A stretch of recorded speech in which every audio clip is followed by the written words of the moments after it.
Tervetuloa taas Future Geezers podcastin pariin. Tuttuun tapaan täällä epäsäännöllisen säännöllisesti paikan päällä Severi, eli meikäläinen moro vaan, ja Erno. Jees, moi. Tänään otettiin vähän höpötellä SaaS-liiketoiminnoista ja siihen liittyvistä asioista, ja mitä siihen niin kuin oikeastaan, mitä se tarkoittaa se SaaS ja mitä asioita siinä kannattaa huomioida, mitä hyötyjä siellä, mitä haittoja on. Tohon suuntaan ajatuksia, mutta nyt kun pitkästä aikaa itse asiassa ei olla höpötelty, Erno, niin mitäs sä voit? Ihan hyvin. Vähän tuli liikuntarajoitteita, mutta tuli selkää vähän ongelmia, mutta ei se mitään. Tällaista on olla 40 V. Vanhuus ei tule yksin. Se on juuri näin. Ehkä pitää joskus ottaa podcastia, että minkä takia aivot luulee, että ne on 20, mutta keho on 40. se voisi olla ihan hyvä että tämmöinen Peter Pan-ilmiö, että koskaan ei haluta kasvaa isoiksi. Jep, just näin. Silti ongelmia vaan piisaa, että itselläkin tosiaan se polven kuntoutus, kun polvileikkauksessa oli, niin jatkuu hyvällä mallilla, mutta kyllä täytyy koko ajan vähän seurata sitä, että mitä niinku tekee, että ei enää ole nuoria sellainen, että jos jotain sattuu, niin paraneekin nopeasti, niin sitä aikaa ei enää eletä. Jep, se on just näin. Mutta muutenhan tässä on kaikki. Ollaan jo lokakuussa itse asiassa. Tänäänhän taitaa olla 1. päivä lokakuuta, eli tässä on muutama hassu kuukausi, niin on taas vuosi paketissa. Juurikin näin. Nauhoitellaan tosiaan näin sunnuntain ratoksi.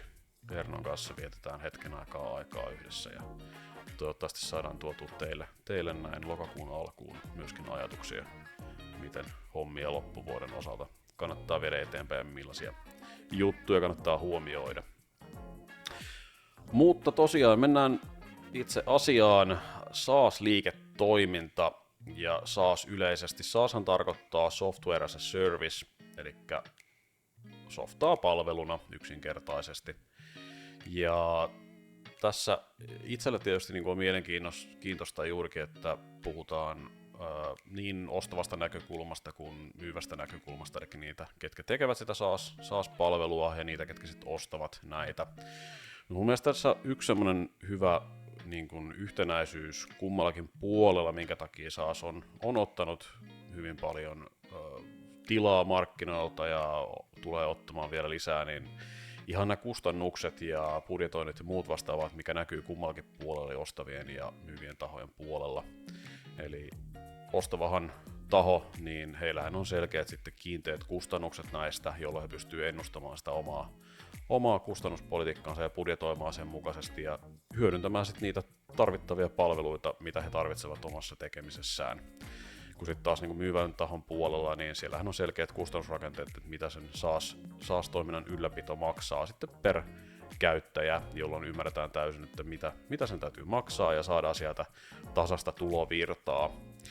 Tämä on se oikeastaan niin kuin ehkä pääasiallinen juttu, mikä itsellä ensimmäisenä nousi niin kuin SaaS-liiketoiminnasta esille, mutta sä Erno paljon näiden kanssa myöskin pyörit ympäri ämpäri, niin millaisia hyötyjä sä näet, on se sitten juurikin näiden ostavien tahojen tai myyvän tahon puolesta, että mitä juttuja siellä niin kuin SaaS-toiminnassa on semmoisia, minkä takia SaaS-liiketoimintaa ensinnäkin lähdetään niin kuin tekemään ja mitkä sä näet, että voisi olla sitten myöskin jatkoajatuksena, niin mitä ne haitat on siinä puolella? Mä varmaan näkisin, että se kustannustehokkuus on varmaan se ihan ensimmäinen, minkä takia siihen SaaS-ratkaisuja lähdetään katsomaan. Koska hyvin usein, kun sä otat sen käyttöön, niin sä pystyt niin kuin tuottaa sillä arvoa saman tein. Kyllä. Ja sitten muita. Joo, sanon vaan. Niin, että sitten siinä on niin kuin se, että kun tosi usein niin kuin arkkitehtuurit alkaa olla niin monimutkaisia, tai vähintäänkin ainakin mikroserveriarkkitehtuurissa ne on hyvin laajalle levitettyjä, niin sitten niin ne on jo aika pieniä osakokonaisuuksia niin kuin isossakin yrityksissä, niin ne SaaS-palvelut on nykyään helpommin integroitavissa siihen olemassa olevaan arkkitehtuuriin versus sitten kun aikaisemmin oli tämmöinen monoliittiajatelma, missä kaikki oli niin kuin yhden rungon sisällä, niin siinä oli vaikea integroida mitään ulkopuolisten tahojen ratkaisuja. Nämä on ehkä mun mielestä ne, minkä takia ne on niin suosittuja nykyään. Kyllä. Jos vertaa just niinku platformiin tai infrastruktuuriin palveluna, niin sä saat periaatteessa täysin ne avaimet käteen siinä, ja sun ei tarvitse miettiä itse yhtään, että miten sä saat sen just integroitua sun muihin. Plus sit vielä, että sulle jää kaikki se niinku kehitystoiminta oikeastaan pois niinku ostavassa mielessä siitä kokonaisuuden ylläpidosta. Eli sehän on sitten tietysti sen SaaS-palvelun tarjoajan puolella sit se kokonaisuuden ylläpito heidän harteillaan. Juuri näin. Kyllä. Tuleeko sulla muita mieleen hyötyjä? Kyllä mä voisin nostaa vielä sitten tietysti tälleen UX-suunnittelijana, niin usein sitten näissä SaaS-talot on aika pieniä yrityksiä ja ketteriä, niin sitten heillä usein on aika modernit UX-ratkaisut, että ne on aika helppokäyttöisiä ja sitten usein siihen nimenomaan panostetaan.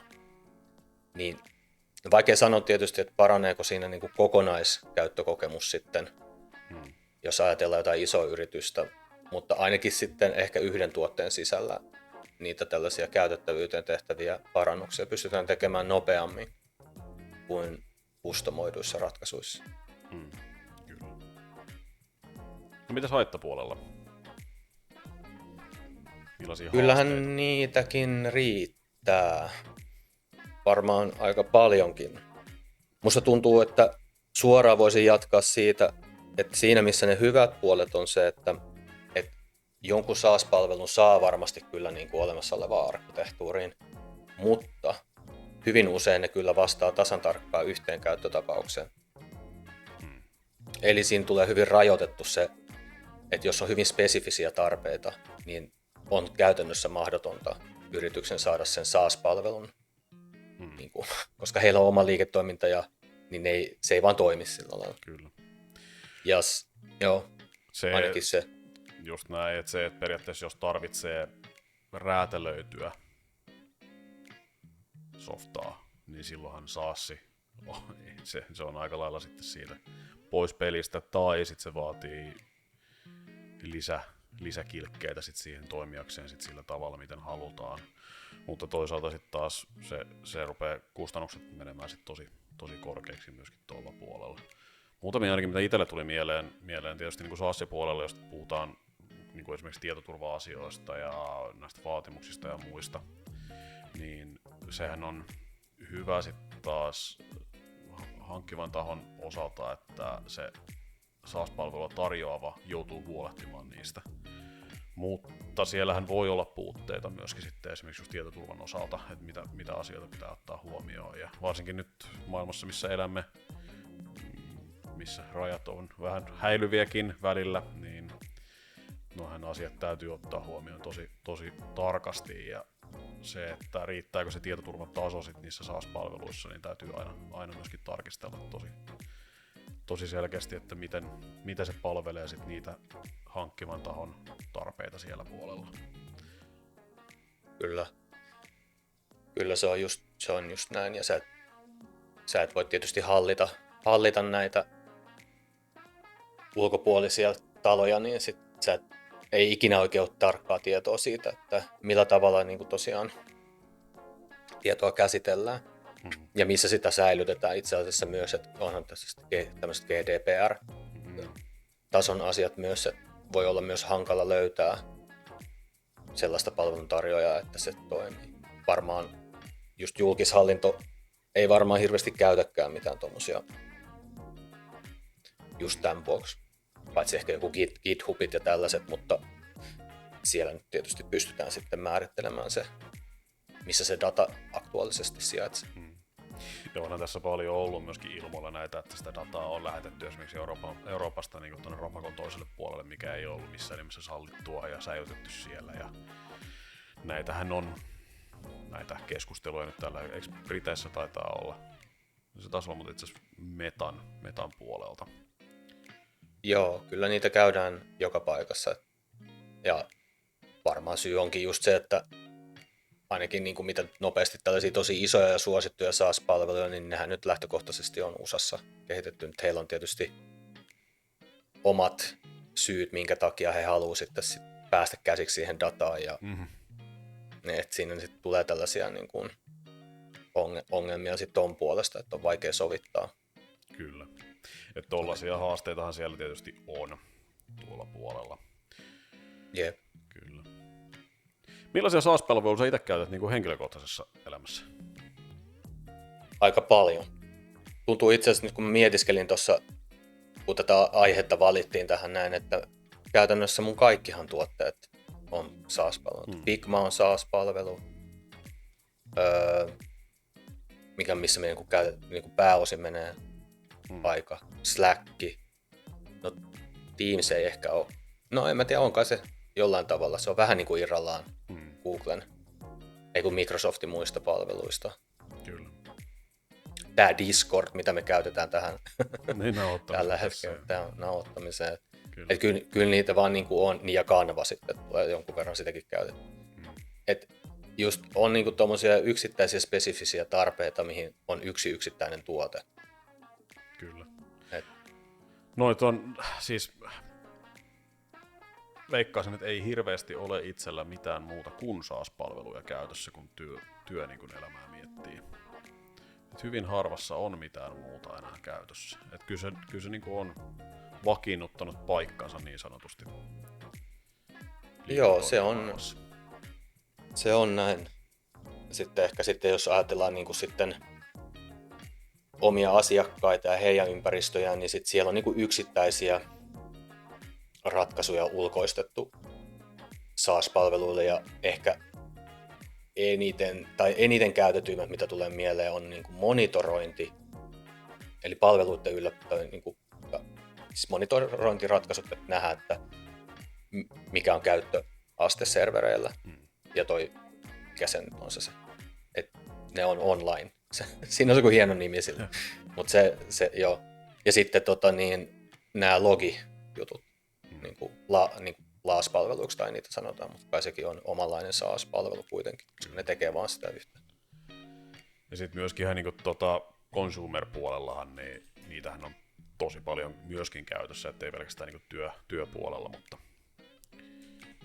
joo, siis on. Sehän on todella, melkein varmaan kaikki puhelimen kun nappaat käteen, niin löytyy aika paljon sielläkin jo SaaS-palveluita, mitä käyttää. Ja tämä on myöskin sitten taas niinku kuluttajan mielessä, niin sulla on selkeä rakenne sit siinä, että paljon sä maksat niistä tietyistä palveluista, mitä sä käytät sitten siellä. Ja pystyy myöskin henkilökohtaisesti budjetoimaan kanssa ehkä helpommin. Sitten kun niitä on tietysti päällekkäisyyksiä niissä, niin sit maksaa vähän turhaa joskus, mutta se nyt on se avaimet käteen periaate, että sä saat sen, mitä se palveluntarjoaja tuottaa, ja niissä voi olla päällekkäisyyksiä jotenkin muiden asioiden kanssa, mitä sä käytät, missä sä tarvitset taas toisenlaisia toiminnallisuuksia. Sama on just siellä consumer-puolella kuin B2B-puolella sitten. Niin just mitä mainitsitkin noista, että se on hyvin vähän räätälöitävissä.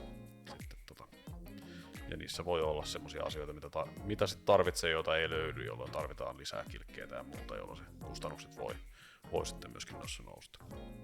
Jep. Joo, näin se on. Näin se vaan on. Ja täytyy kyllä sanoa, että niin kuin yksi tämmöinen ihan henkilökohtainen asia, mikä mua itse asiassa alkanut pikkusen ärsyttää vähän noissa, että noi isommat alustat, niin kuin esimerkiksi Figma, niin kuin toimii tämmöisen avoimen API-rajapinnan periaatteella, että kuka tahansa pystyy tekemään esimerkiksi plugineita tai tämmöisiä pieniä ratkaisuja sen Figman sisään, jotka ratkaisee taas niin kuin yksittäisiä ongelmia sen niin kuin tuotteen käytön ympärillä. Että ne on vähän niin kuin SaaS-palveluita SaaS-palvelun sisällä. Niin sitten niissäkin on nyt niin kuin rantautunut sitten esimerkiksi tällainen kuukausimaksu, niin kuin maksurakenne. Niin sitten se alkaa niin kuin olla silleen, pitää olla niin kuin tosi tarkkana, kun katsoo, että miten niin kuin paljon kuukaudessa alkaa niin kuin, tiedätkö, niitä 5 ja 10 palveluita niin kuin olemaan. Kun enää ei ole niin kuin mitään sellaista, että voisi vain yksi tuote tehdä kaiken, mitä mä haluan yhdellä hinnalla. Onko tässä nostamassa sitten tämmöinen, mä en tiedä onko tämmöistä termiä, mutta tämmöinen niin kuin mikrosaas. Siis on varmaan. just niinku tämmöisiä SaaS-palveluiden sisällä olevia SaaS-palveluita, jotka sitten, kun ei ole periaatteessa sitä täydellistä, niin sitten sitä palastellaan ja tuodaan sinne lisää niinku rakennetta siihen kokonaisuuteen, että mitä palvelua tarjotaan, niin onkohan tämmöistä? Täytyy ihan googlettaa tästä saman tien. Lähdetään katsoa. Joo. Näköjään Microsoftilla löytyy kyllä jonkinnäköistä ajatusta.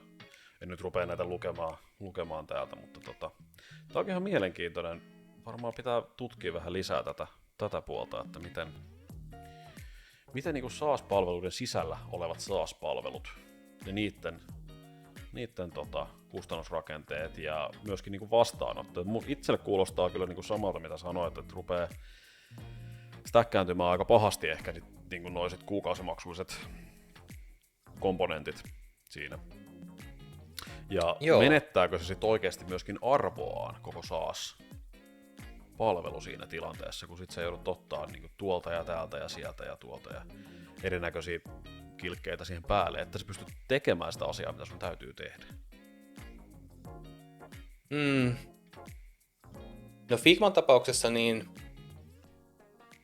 aika paljon niitä asioita, mitä nämä pluginit tekee, niin sä pystyt kyllä tekemään ne varmaan siis ihan perinteisillä menetelmillä, mutta sitten ne pluginit on taas tehty jotkut niistä niin näppärästi, että se säästää tosi paljon aikaa, jos käytät niitä. Siinä on kyllä siis semmoinen, niin kuin, mulla on monta sellaista pluginia, mistä mä oon suostunut maksaa niin kuin kertahinnan, mutta mulla menee jotenkin se raja siinä, että mä en niin kuin kuukausimaksullista pluginia niin kuin en halua. Joo, siis kertamaksullisena se voi just ottaa esimerkkinä vaikka, mikä sitä on tää, millä verkkosivuja tehdään tämä. Sanopas nyt sen nimi. Jotain näitä uudempia Webflow, WordPress. WordPressia juurikin. Niin, sitä joo, se on hyvä esimerkki. Ja sehän on hyvä esimerkki just näistä plugineista, että siellähän on tosi paljon niitä. Nehän taitaa kertamaksullisia olla aika lailla kaikki, mitä sit sinne on. Mutta niitähän löytyy sit sieltä aivan julmetut määrät. Joo, kyllä. Tuo on itse asiassa tosi hyvä esimerkki itse asiassa. Kyllähän se itse asiassa toi malli on ollut jo olemassa. Ja itse asiassa olihan Photoshopissakin aikoinaan ja Illustratorissa ulkoisten niin kuin toimijoiden tekemiä plugineita. Joo. Millä sä pystyt tekemään, nyt kun mä rupesin tätä miettimään. On, mutta just, että jos se on menossa siihen suuntaan, että sit niistäkin ruvetaan ottaa kuukausimaksullista, niin se rupeaa olemaan aika haastavassa tilanteessa sitten, varsinkin jos tarvii paljon erilaisia juttuja, niin hinta nousee reippaasti ylöspäin. Jep, just näin se on. Ja sit, joo, kyllä. Se on noin. Siitä ehkä voisikin sanoa sitten niin kuin ehkä semmoisen viimeisen niin kuin huonon puolen, mikä tulee, että se riippuvuus siitä palveluntarjoajasta. Siinä niin kuin ei tarvitse montaa avainkohtaan valittua SaaS-palvelua, niin sä oot naimisissa sen kanssa. Kyllä. Ja sitten jos jotain tapahtuu, menee sukset ristiin, palvelu ei enää vastaa sitä, mitä aikaisemmin on ollut, niin se vaihtaminen on erittäin haastavaa siinä tilanteessa. Se on todella kallista ja lähtee uudestaan sitten, että joko etsimään jotain toista palveluntarjoajaa tai sitten lähtee rakentamaan itse sitten palvelua siihen päälle. Niin ne ei ole enää sitä halpoja keikkoja, kun on käytetty 10 vuotta jotain tiettyä palvelua ja kaikki lepää siellä. Niin, se on just tasan tarkkaan näin.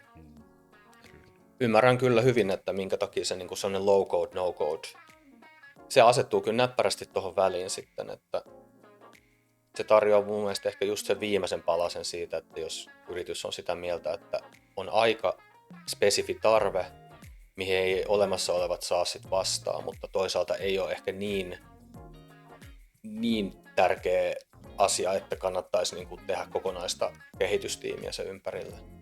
Niin ehkä sieltä voi löytyä sit tosiaan, että sä teet ikään kuin oman SaaSin. Kyllä. Just näin. No mennään vähän sitten itse SaaS-liiketoiminnan perustamiseen. Mulla on ollut paljon keskusteluja nyt viime aikoina itse asiassa tekijöiden kanssa, jotka on miettineet SaaS-liiketoiminnan perustamista. Ja Mä oon huomannut, että näissä on yksi semmoinen iso haaste, mikä on tullut. Haluahan on paljon lähteä SaaS-toimintaan mukaan, koska se tarjoaa, no tietysti se vaatii paljon työtä, mutta tarjoaa semmoisen niin kuin turvallisen tulonlähteen ja ennustettavan tulonlähteen, kun sen saa niin kuin sille tolalle. Mutta ongelmana näissä oikeastaan on ollut näissä keskusteluissa huomannut sen, että lähdetään vähän turhan niin kuin pitkälle jo miettimään sitä itse palvelua. Et varsinkin tämmöisessä tilanteessa, no meidän puhuttiin MVP-asioista ja muista viimeksi, niin hypätään vähän niin kuin sinne jo valmiiseen sapluunaan, että halutaan, että se koko homma on valmista ja unohdetaan sitten kaikki asioiden validaatiot ja muut siellä taustalta, että lähdetään vähän turhan niin kuin rajulla kädellä tekemään juttuja, ja jos miettii niin kuin sijoittajan mielessäkin, niin nämä on tosi vaarallisia, koska siinä on tosi isot riskit sitten taas. Ne ei välttämättä menesty, että kuitenkin mitä 1/100 vai mitäköhän se mahtaa nykyään olla se, niin pääsee sitten semmoiseen tilanteeseen, että sitä liiketoimintaa pystyy oikeasti kasvattamaan, mutta näissä unohdetaan se niin kuin alkupään toiminta, että miten pystytään validoimaan se oma palvelu ja muu. Että kun SaaS-toimintaa tehdään, niin sehän on suht simppeliä kuitenkin tehdä se semmoinen niin kuin prototyyppi, MVP siellä, jolla saadaan sitten ymmärrystä, että mitä se oikeasti sopisi tuonne kenttään, ja varsinkin SaaS-palveluiden osalta, kun se on sitä, että se on hyvin spesifi tarve, mitä koitetaan täyttää, niin silloin jos se menee metsään ensimmäisellä kerralla ja se tehdään loppuun saakka, niin ollaan aika haastavassa tilanteessa. Niin, näin juuri. Siis sen pitäisi mun mielestä siis ne lainalaisuudet, mistä me ollaan puhuttu niin monta kertaa tämän meidänkin podcastien aikana, niin ne vaan mun mielestä terottuu enemmän siinä SaaS-suunnittelussa. Sun pitää olla hyvin spesifinen ratkaisu johonkin spesifiseen ongelmaan, mikä syönnyttää spesifisen kohdeyleisön ja siihen sun markkina-analyysi ja muut kaikki sit nojautuu. Kyllä. Mä oon samaa mieltä, että sit, niinku, on varmasti aika, että se SaaS voi kasvaa ja tarjota jotain muutakin. Esimerkiksi niinku, me juteltiin jostain MVP-hommasta LinkedInissä, niin joku heitti vaan, että minkä näköinen niin kuin toi Dropbox oli silloin joskus back in the days, kun se tuli. Kyllä. Niin siis siinä ei tasan tarkkaan ollut kuin yksi sellainen alue, että mihin sä pystyt raahaamaan tiedostoja ja se tallensa sinne pilveen. Se ei tehnyt mitään muuta. Todella niin kuin karsittu. Se oli niin bare bones kuin ollaan voi. Se teki tasan tarkkaan yhden asian. Kyllä. Ja nythän se on sitten niin kuin kokonainen niin kuin tällainen dokumenttiarkisto-hässäkkä, missä voi tehdä mitä vaan niin kuin tiedostojen jakamiseen ja tallentamiseen liittyen. Näin se niin kuin pitäisi mennä. Just näin. Tuo erinomainen esimerkki mun mielestä toi puoli, että vähän niin kuin turhan paljon koitetaan ratkaista palvelulla, minkä pitäisi ratkaista yksi iso ongelma. Ja se, niin kuin, että sitten lähdetään rakentamaan siihen päälle niin kuin hirveätä himmeliä, että mitä juttuja siellä halutaan, että ratkotaan sen pääongelman lisäksi, kun ei ole edes vielä niin kuin ratkottu sitä pääongelmaakaan oikeasti siinä kohtaa. Tämä on hyvä esimerkki tämä Dropbox juurikin, että sulla on vain yksi kohta, mihin sä raahaat sen tiedoston ja that's it. Ja näinhän se pitääkin mennä. Et kun sä oot saanut sen tehtyä, se on se periaatteessa sun MVP, niin silloin sä pystyt validoimaan hyvin, että onko tästä edes hyötyä, ja sen päälle sit pystytään rakentamaan lisää juttuja. Että ei missään nimessä saa lähteä sit tekemään niin kuin massiivista SaaS-palvelua heti alkuun, vaan täytyy keskittyä juurikin siihen core-ongelmaan ja miten se ratkaistaan se ongelma. Näin just, ja sitten niin kun, musta tuntuu, että tuo koko liiketoiminta itsessään on jo se on muuttunut, noi SaaS-ratkaisut. Ne oli silloin, kun tämä koko homma alkoi, niin silloin oli, että tai se tuntui, että ne SaaS-ratkaisut oli ihan kokonaisia isoja tuotteita, mitkä teki. Että se oli se lähestymiskulma. Että oikeastaan se pihvi oli silloin alkutaipaleella vaan, että se on pilvessä ja se on heti läsnä sulla. Mutta nythän toi on tullut jo niin kuin tällaiset ratkaisut kuin Zapier, joilla niin kuin sä pystyt ketjuttamaan liiketoimintaprosessien eri osia monien SaaS-palveluiden läpi. Ikään kuin ihan tällainen niin kuin looginen ajatusketju, että kun sä luot vaikka lead-funnelin sun liiketoiminnalle, niin siinä voi olla 5 eri SaaS-juttua. Niin yksi kerää sähköpostiosoitteita, yksi lähettää asiakkaalle tervetuloa viestin, yksi on kalendi, millä sä varaat vaikka palaveriajan, yksi on Googlen Gmail tai mikä ikinä. Ja sitten siinä on taustalla Zapier, joka liikittää ne yhteen. Eli sen pitää sen SaaSin jo itsessään olla niin kuin open-ended, että siellä täytyy olla mukana ne API-rajapinnat, mihin käyttäjät itse pystyy sitten sitomaan enemmän sitä logiikkaa, jos haluavat. Tai ei ehkä logiikkaa, mutta ainakin sillä lailla, että ne pystyy sovittamaan sen SaaS-ratkaisun siihen kohtaan omaa liiketoimintaprosessia, mikä heille on se kaikkein paras. Kyllä. Että se vielä enemmän rajaa sitä sitten tosiaan. Joo, ja just se oli tuossa itselläkin mielessä just tämä, että miten ne niinku linkittyy toisiinsa. Että kuitenkin, kuten mainittiinkin tuossa aikaisemmin, niitä SaaS-palveluita on tosi paljon. Ja sitten miettii, jos lähtee niin SaaS-liiketoimintaa kehittämään, niin yksi hyvä tapa miettiä on se, että minkä takia meillä on näin paljon näitä eri SaaS-palveluita, ja voisiko tässä olla yksi iso haaste, minkä pystyisi ratkaisemaan. Ja sitten lähtee miettimään siihen. Jos nyt vaikka hypoteettisesti olisi tilanne, että haluaisi lähteä SaaS-liiketoimintaan, niin hyvä lähteä purkamaan sitä sillä, että millaisia palveluita tuolla on jo tarjolla. Ja mikä se semmoinen yksi yhteinen haaste niiden puolella on. Miten ne linkittyy toisiinsa ja mitä tarvii niin kuin joka puolella, jotta saa tehtyä sen oman työnsä. Et noitahan on tosi paljon. Itselläkin esimerkiksi, niin, kun kuitenkin käyttää Googlen palveluita ja sitten käyttää Canvaa ja sitten lähtee miettimään, miten tekee esimerkiksi vaikka esityksiä. Ja siinä tarvii sitten kumpaakin noiden välillä. Niin, kyllä. Ja sitten tämmöisiä isoja niin kuin Salesforcet ja HubSpotit ja kaikki tällaiset, niin nehän on ollut aikoinaan kuitenkin sellaisia asioita, mitkä yritykset on niin kuin itse jollain tavalla pitänyt jotain arkistoja ja dokumentteja ja omia CMR ja ERPejä ja muita.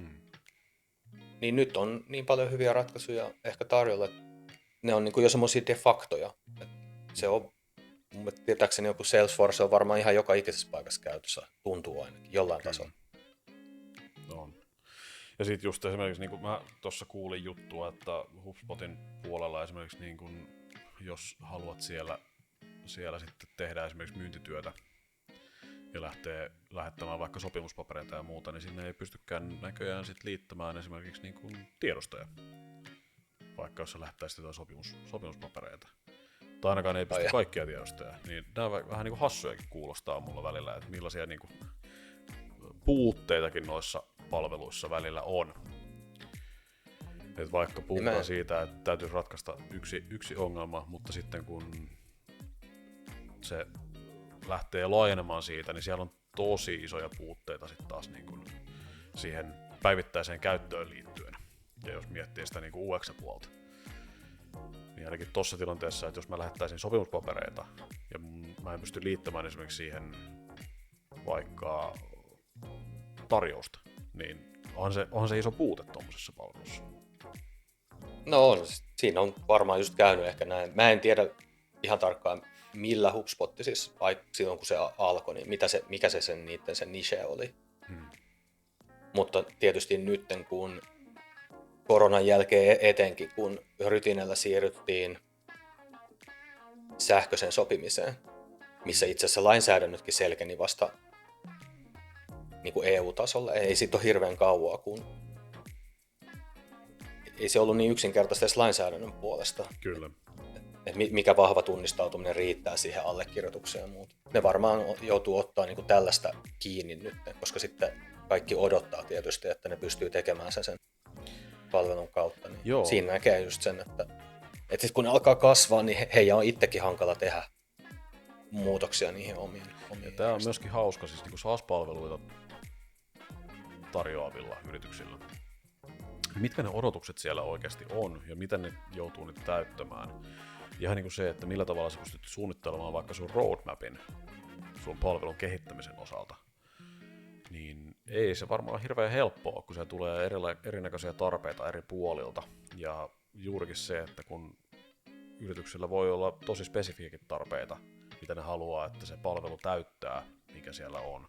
Ja tässä tulee itse olen ainakin törmännyt useasti siihen, että asiakkaat pettyy, kun ei yhtäkkiä olekaan saatavilla heille sitä palvelua tai palvelun osaa, mitä he kaipaisivat sieltä SaaS-palvelulta, mitä he saavat. Ja se roadmap näyttää, että sitä ei ole tulossakaan niin kuin pitkiin aikoihin. Niin juurikin se, että miten pystyy huolehtimaan niistä odotuksista, mitä niillä asiakkailla on, ja tarjoamaan sitä palvelua, mitä he tarvitsevat. Ja niin, tää on jotenkin niinku haastava tilanne varmaan myöskin niinku SaaS-palveluita tarjoavilla tahoilla. Toi niinku odotusten hallinta. Tuo on tosi hyvä pointti. Tosi hyvä pointti ja tosi hyvä kysymys. Olisi itse asiassa tosi kiva kuulla, että miten toi paletti ylipäänsä pyörii ja miten paljon niin kuin jos miettii jotain HubSpotia ja tällaista Salesforcea, joita käyttää maailman isommat yritykset, niin onhan se, no mä en tiedä tätä faktaksi, mutta jos Microsoft tai Google tai joku sanoo, että mä haluan jonkun jutun sinne, niin onhan siellä vaikea varmaan sanoa, että no meidän pitää nyt arvioida tämä käyttö niin kuin kokonaiskäyttö kannalta ja tällaista. No veikkaan, että niillä on sitten dedikoitu tiimi sitten taas vastaamassa heidän tarpeisiin, se on ehkä siellä sitten, jos on siis en osaa sanoa. En tiedä, että olisiko Feature Flagilla sitten. Kyllä. No varmasti se on isommalla niin kuin prioriteetilla, kun jos pyytää niin kuin maailman isommat firmat, että nyt me tarvitsemme tällaisen kilkkeen tähän, niin veikkaan, että on varmaan aika paljon suurempi prioriteetti kuin se, että sitten vaikka Suomen maalta, niin täältä muutama yritys pyytää jotain tiettyä spesifiä juttua niihin, niin en usko, että menee ihan niin kuin kärki. Joo, ei varmaan mene jonon kärkeen. Jos menee jonon hännille. Jep. Mutta joo, ei varmasti ole siis helppoa ylläpitää sitä heidän roadmapia. Toi on kyllä tosi pointti. Tosi hyvä pointti. Ja just tehdä sitä käytettävyystutkimusta, että kenen kanssa sä ylipäänsä teet sitä. Kyllä. Joo. Toi olisi ihan mielenkiintoista vähän tutkia lisää itse asiassa tarkemmin, millä tavalla niin tuon roadmapien ylläpito ja sekin, että on huomannut kanssa, että nekin elää myös, että vaikka sä oot rakentanut jonkinnäköisen roadmapin palveluntarjoajana, niin pitääkö se todellisuudessa paikkansa, ja just tämmöisiä, jos tulee jotain isompia yrityksiä, jotka haluaa jotain, niin kun ne hyppää sinne kärkeen ja muut. Siinä on pakostakin sitten siirtyy myöhemmälle ajalle, koska ei niitä resurssejakaan loputtomasti ole sitten taas sen palveluntarjoajan puolella. Ei, siis varmasti. Ja siis eihän siis backlogi muutenkaan ole mikään sellainen staattinen. Sitähän pitäisi niinku priorisoida koko ajan sitä, Kyllä. mitä niinku harvoin tietysti tehdään niin aktiivisesti kuin pitäisi, mutta no on vaikea sanoa, miten monta release-sykliä tuommoisessa yrityksessä on, mutta ei niitä nyt vuodelle montaa tule. Että kyllä siinä pitää aika tarkasti priorisoida se, että mitä sä niinku teet. Jos et sä pysty semmoiseen oikeeseen niinku jatkuvan kehityksen sykliin, missä niinku oikeasti tehdään uudistuksia ja parannuksia käyttäjille koko ajan. Niin. Mutta niin hyvin toimivaa organisaatio on niinku, niitä harvemmin löytyy. Minoreita varmaan tulee enemmän totta kai, mutta sitten jos puhutaan niinku major releasestä, niin niitä ei todellakaan mahdu vuoteen. Ei varmaan, en usko, että monta. Mutta tossa sitten just se, että millä tavalla sä pystyt ennakoimaan ja huolehtimaan myöskin siitä asiakkaan odotuksista ja ylläpidettyä sit sitä sun liiketoimintaa, koska sitten taas jos sä petät taas asiakkaiden odotukset monta kertaa, niin se sitten taas vaikuttaa siihen koko liiketoiminnan niin kuin kannattavuuteen myöskin siellä, että ei. Siitä ruvetaan löytää uusia. Palveluntarjoajia maailmasta löytyy paljon. No sepä se joo. Että voi olla, että jossain vaiheessa niin kun se on SaaS-liiketoiminnan pyörittäminen ehkä sit olekaan ihan niin kivaa ja yksinkertaista. Mutta siinä voi olla se hetki, kun se on tosi mukavaa, kun se kaikki on simppeli ja ketterää. Niin siinä varmaan on semmoinen tosi kiva sweet spotti kyllä, missä ollaan. Itselläkin tietysti niin tuossa on pyörinyt erinäköiset SaaS-liiketoimintamallit mielessä ja niitä edistänyt silloin, kun on pystynyt. Ja kyllä mulla itsellä on semmoinen tunne, että toi on kyllä semmoista niin kuin toimintaa, mikä itse kiinnostaa paljon, niin kuin SaaS-liiketoiminta yleisestikin. Siinä on niin paljon erinäköisiä juttuja, mitkä on itselle semmoisia niin kuin oppimispaikkoja, mutta myöskin sitä, että pystyy hyödyntämään omaa osaamista. Mä näen, että toi niin kuin liiketoiminta-alue on todella mielenkiintoinen ja semmoinen, mitä ainakin itse tuun tutkimaan lisää jatkossa. Joo, sama täällä kyllä. Siinä on paljon niinku semmosia kivoja hyötyjä, mistä mäkin kyllä tykkään tosi paljon. Ihan mielelläni kyllä itsekin niinku voisin tehdä enemmänkin töitä tommosten palveluiden kanssa. Kyllä. En tiedä, miten paljon Suomesta on niinku nousemassa tommosia, mutta kyllä mulla on semmoinen fiilis, että täälläkin niinku kuitenkin kehitetään ihan siis kansainvälisellä fiiliksellä olevia. On. Useampiahan täällä pyörii ja semmoisia, jotka pärjääkin todella hyvin. Tietystikään niistä ei välttämättä niin hirveästi täällä Suomen päässä kuulla, koska nehän sitten tähtää suurin osa kuitenkin globaaliin toimintaan. Että eihän, niin jos mietitään Suomen tasosta SaaS-palvelua, niin se skaalautuvuus on ihan mitätön verrattuna siihen, että jos lähdetään puhumaan niin kuin koko maailmanlaajuisesta tai lähdetään vaikka ihan pelkästään tuonne Rapakon taaksekin, niin se on aivan eri luokkaa se skaalautuvuus siinä mielessä.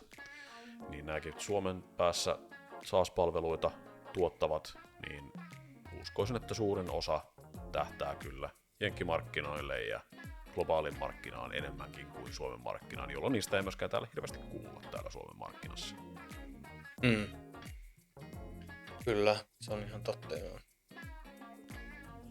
Mitäs tuleeko sulla muita tekijöitä mieleen, mitkä tähän niin kuin SaaS-toimintaan on vaikuttanut ja sen niin kuin lisääntymiseen ja muuhun? Et mehän puhuttiin, sä mainitsit tuon etätyön ainakin yhtenä, mikä on nyt vaikuttanut koronan jälkeen. Nehän on lisännyt tätä SaaS-palveluiden tarjoamaa ja tarvetta, mutta tuleeko sinulla muita juttuja mieleen, joita haluaisit nostaa vielä tosta?